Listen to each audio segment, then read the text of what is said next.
Hey guys, Dominic here with Capital Chimney. So this customer here had called us out for a standard fireplace sweep and inspection. Now he was aware that there were a few issues with this chimney. He wasn't sure exactly what was going on. So when we came out, we swept it. We also did what's called a video inspection, where we take a camera system and run it through the chimney. Now, as a result of that inspection, we found that the pipes inside the chimney were defective. There's cracks in them, there's gaps between the pipe sections, which is a potentially dangerous situation. Not only that, but the customer had complained of, issues with performance, slow drafting, poor drafting, maybe even a little bit of smoke backup. So when we went up on top of the roof, we discovered that the chimney is well below code required termination height by at least a foot. And there was some masonry damage up top as well.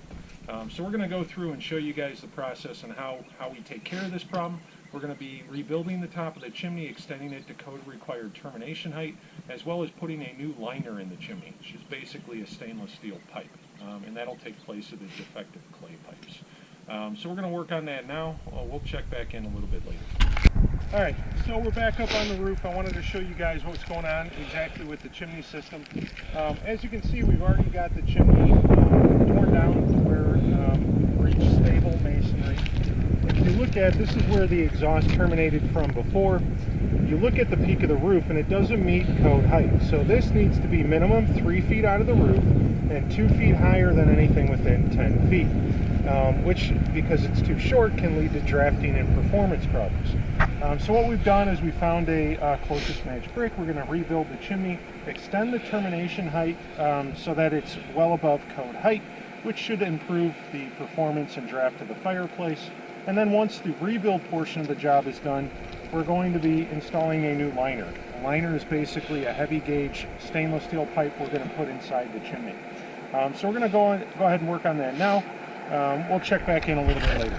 Alright guys, so as you can see, we got the chimney rebuilt. We rebuilt it from the roof area up. We built it to code required termination height. So if you remember before, where the exhaust gases would come out was significantly too short to code. It needs to be minimum 3 feet out of the roof, 2 feet higher than anything within 10 feet. So we far exceed that now, which should help the draft and performance of this customer's fireplace. Inside the chimney, we put in a heavy gauge stainless steel liner, which then got insulated around it. Luckily, this customer already had a top mounted damper, so that just got reinstalled. But yeah, everything turned out great. We also addressed the issue with his flashing here as well. It was a poorly designed flashing, so we kind of re-secured it, sealed it, made sure there's going to be no potential leaks down the road. Everything turned out great. Got a new crown up there. The brick match is really good. So yeah, everything turned out great. Alright guys, if you have any chimney concerns, chimney problems, if you know you need chimney work, or if you just want it cleaned, you can call us, Capital Chimney Corp, at 630-670-6535. Thanks.